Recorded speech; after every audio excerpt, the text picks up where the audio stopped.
Hi, I'm Callum, 29, and exactly 1 week ago I left a 4-year relationship in the middle of our anniversary dinner, because he was never mine to begin with. Oliver was never single. Not really. Not in the ways that matter.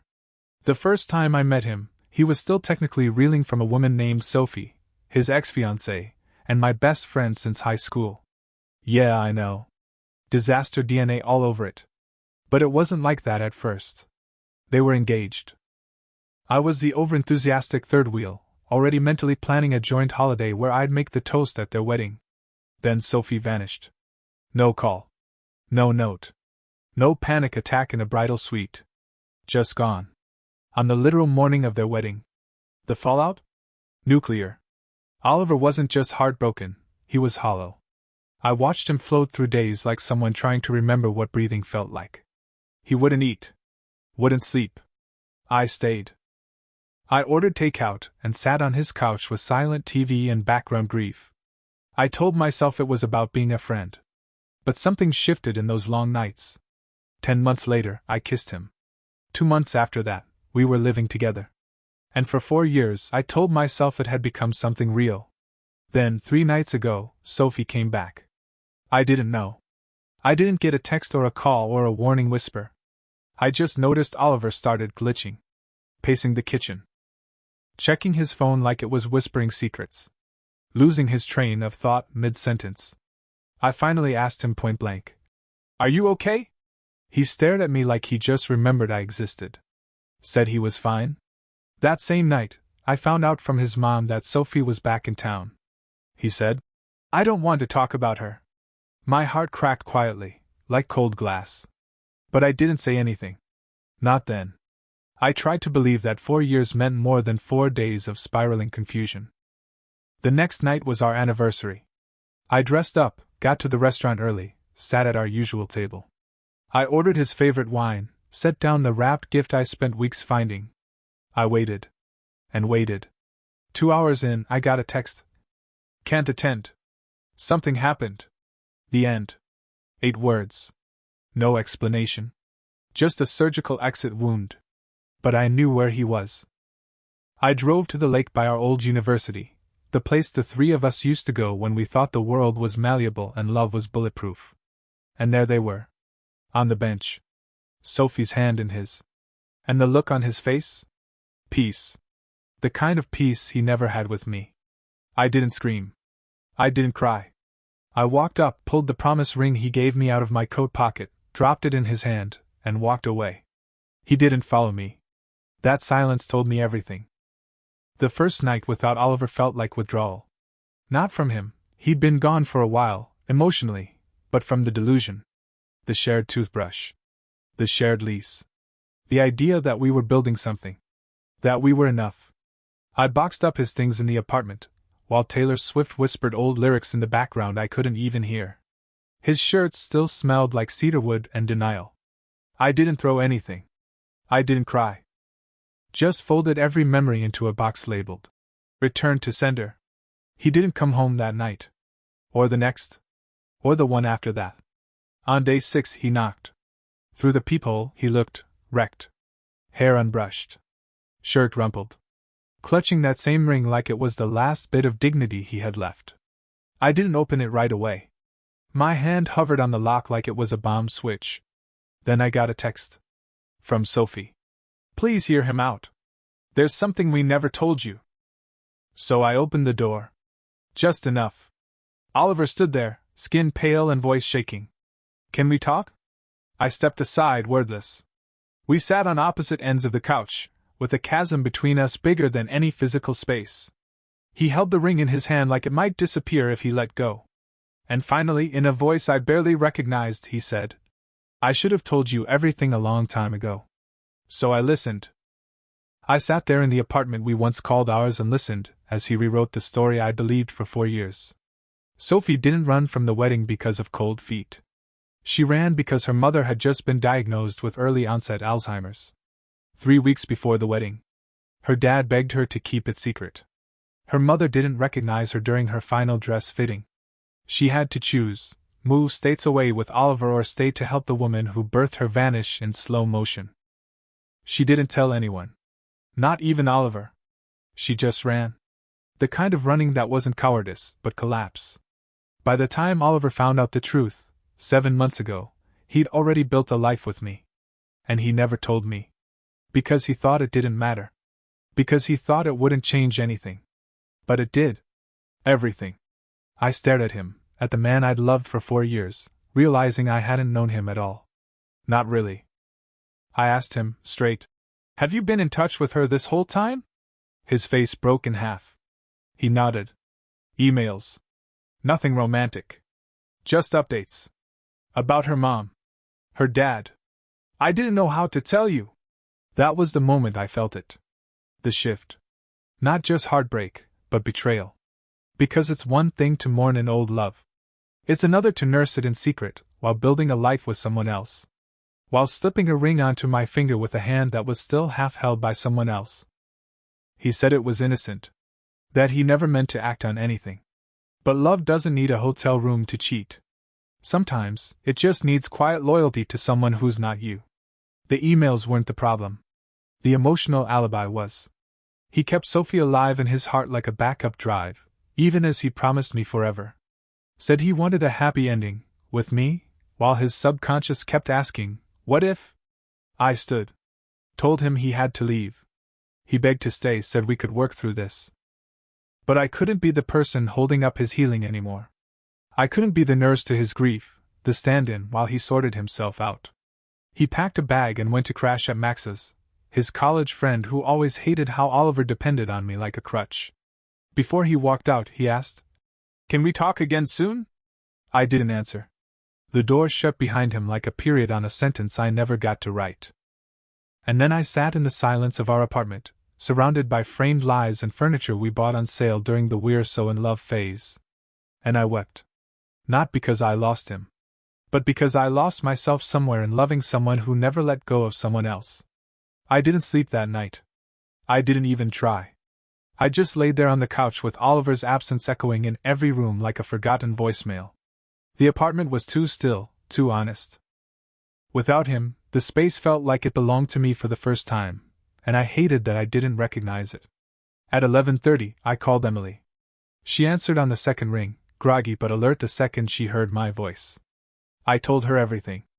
About Sophie's return. About the emails. About the anniversary night that never happened. And how Oliver admitted he didn't know if he still loved her. She was silent for a long time after I finished. Then, softly, she said, "I think you loved saving him more than you loved him." It hit me like a punch. Because I had loved the rescue mission. I'd played therapist, caretaker, safe harbor. I wrapped my arms around his trauma like it made me noble. But I was never chosen. Not once. Not without conditions. That truth gutted me. The next morning, I texted Sophie. I told her we needed to talk. Just us. No Oliver. She agreed instantly. We met at a coffee shop downtown. I got there early and sat by the window, watching people who looked like they knew where their lives were going. When Sophie walked in, she didn't look like the ghost I expected. She looked tired. Like someone who hadn't just disappeared, but who had lived through something she wasn't ready to name. We sat, ordered coffee, and she apologized before I could say a word. "I shouldn't have sent that text," she said. "It was unfair to drop a bomb on you and then disappear again." But she didn't run this time. She told me everything. About her mother's decline. About the guilt. The grief.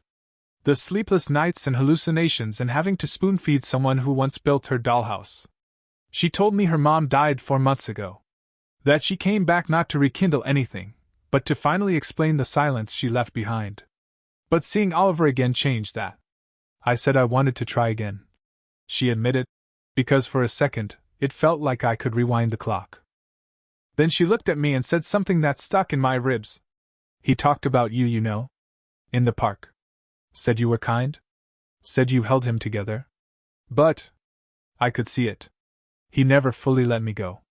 And that's not fair to you." I didn't expect to cry. But I did.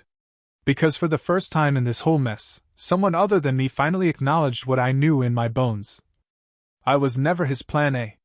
When I got home from that coffee with Sophie, I didn't cry. I cleaned. Like military-grade cleaning. The kind where you wipe baseboards no one sees and scrub inside drawers that haven't held anything but expired takeout menus. It wasn't about tidying. It was about control. Emily came by that night with Thai food and a bottle of something too expensive for my mood. We ate pad Thai out of cartons on the floor and watched a mindless action movie where no one gets their heart ripped out by emotionally unavailable men. 3 days passed. Oliver texted twice. Then once more. Then radio silence. On day 4, I asked him to meet me at the park. Our park. The same one where I'd watched him fold into Sophie like gravity. He was already on the bench when I arrived. Same hoodie. Same nervous hands. He stood when he saw me, hopeful. I didn't hug him. I asked him the question I'd been turning over like a hot coal since all this started. Do you still love her? He didn't lie. He didn't give me the polished answer I used to get, the kind designed to preserve my comfort while protecting his guilt. He said, I don't know. I wish I did. I wish I could say no and mean it. But seeing her again, it stirred everything. I nodded. Then I told him the thing I didn't want to say out loud, but had to. I want more than this. He flinched. I want someone who knows they want me. Not someone trying to decide if I'm the consolation prize. His eyes filled, but he didn't argue. Because he knew I was right. We agreed on a full break. No contact. No emotional ping-pong while he figured himself out. Just space. 3 weeks of it. He moved in with Max. I walked back to my car alone, fighting the urge to look over my shoulder and see if he'd follow. He didn't. And I didn't expect him to. Because following someone requires certainty. And Oliver hadn't chosen anyone. Not even himself. The break wasn't dramatic. No emotional airport scene. Number 2 a.m. texts. Just quiet. Painful, echoey quiet. I worked. I came home. I sat with the silence. It didn't feel empowering at first. It felt like grief with good lighting. I ruined a client presentation. Zoned out during meetings. Forgot entire conversations. Helen, my 50-something coworker who doesn't sugarcoat anything, cornered me in the break room and said, Whatever's going on, you need to stop bleeding in public. So I told her. About Sophie. About Oliver. About how I'd spent 4 years performing emotional CPR on someone who never stopped loving someone else. She just nodded and said, I did that once. 5 years. Supporting a man who was obsessed with his ex. I learned the hard way, you can't compete with a memory. Especially when it's wearing a wedding dress. Her words hit different. That night, I made a decision. I texted Sophie. We met the next day at a cafe that had no shared memories, no ghosts. Just mismatched mugs and a waitress who didn't care about my broken relationship. Sophie looked tired. Not fragile, just real. We talked. And I asked her the one thing I couldn't stop wondering. What do you actually want from him? She looked down, took a long breath, and said, I don't know. She admitted she still loved Oliver. That part of her always would. But she also said this, word for word. I'm not sure if I came back for him, or because I couldn't stand being alone in the house where my mom forgot my name. Then she told me something I didn't expect. When we sat in the park, he talked about you. He said you were the one who made him feel whole again. The only reason he didn't lose himself after I left. But, she paused. He also said he's never stopped thinking about me. That was it. The clarity. The ache. The answer I already knew. He wanted both of us for different reasons. And he'd lose both of us if he didn't choose soon. I ignored Oliver's text for 3 days after meeting with Sophie. Not out of pettiness, out of protection.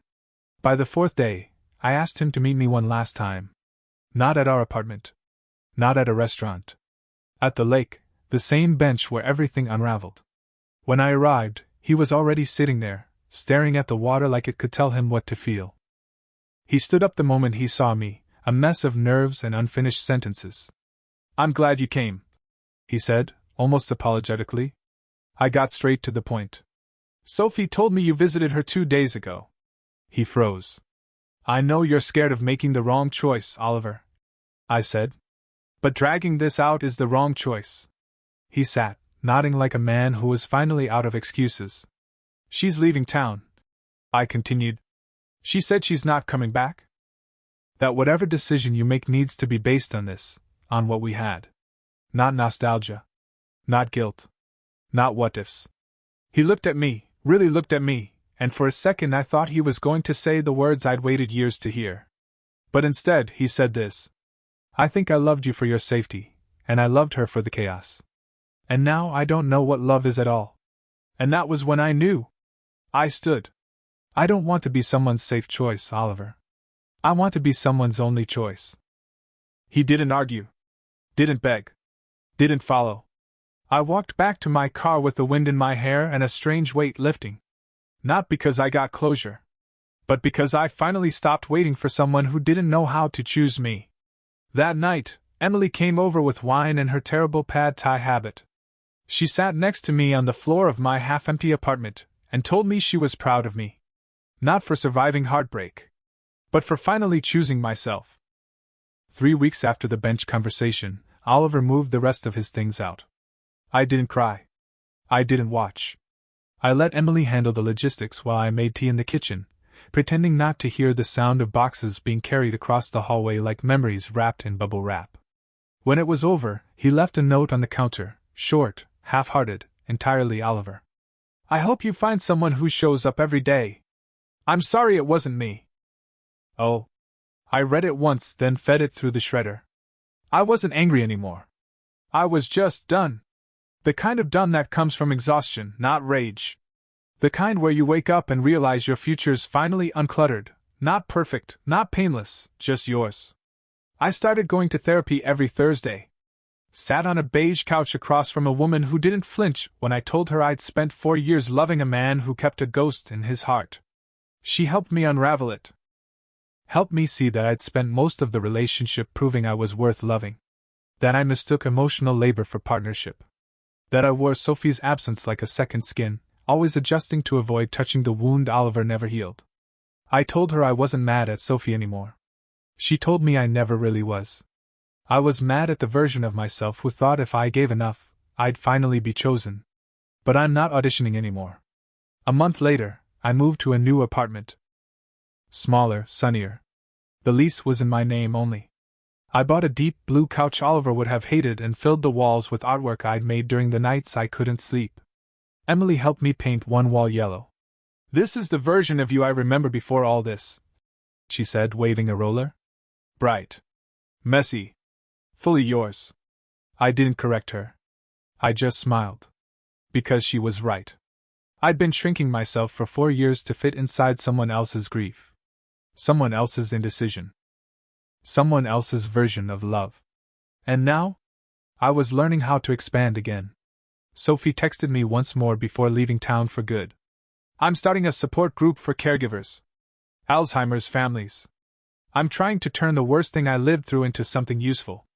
Thank you for letting me explain. And for not hating me when I probably deserved it. I hope you find someone who makes you feel chosen. Every day. I wrote back. So do I. And I meant it. Not bitterly. Not longingly. Just honestly. 2 weeks later, I met someone. His name's Liam. He's not dramatic. He doesn't come with missing pieces or old baggage stitched into his sleeve. He listens. He laughs with his whole body. He sends good morning texts without fail and always shows up when he says he will. I told him about Oliver on our second date. About Sophie. About how heartbreak rewires you. How I used to check my ex's moods like the weather. He didn't flinch. Didn't pity me. He said, "Well, that just means you know what not to settle for now." We didn't kiss that night. We just talked until the restaurant closed. And I went home smiling. Not because I thought he was the one. But because for the first time in months, I didn't feel like someone's placeholder. I felt real. Present. Enough. And that was new. At work, Helen pulled me aside last Friday. She said, "You're not hunching anymore." "What do you mean?" "You used to shrink in meetings. Apologize for other people's mistakes. Walk like you were trying to take up less space. Now, you speak like you expect people to listen." I laughed, but it stuck with me. Because I had been shrinking. Trying to be less. Softer. Easier to love. Now I was learning how to be all of me. Loud. Honest. Imperfect. And still enough. This morning, I sat on the couch in my new apartment, barefoot, sipping coffee, watching sunlight catch the blue wall I painted just because I wanted to. No ring on my finger. No text waiting to be read. No voice in my head wondering if I was enough for someone else. I was enough for me. And maybe that's the ending. Not the fairy tale. Not the reunion. Just peace. The kind that comes when you stop begging to be chosen and start choosing yourself. Every damn day.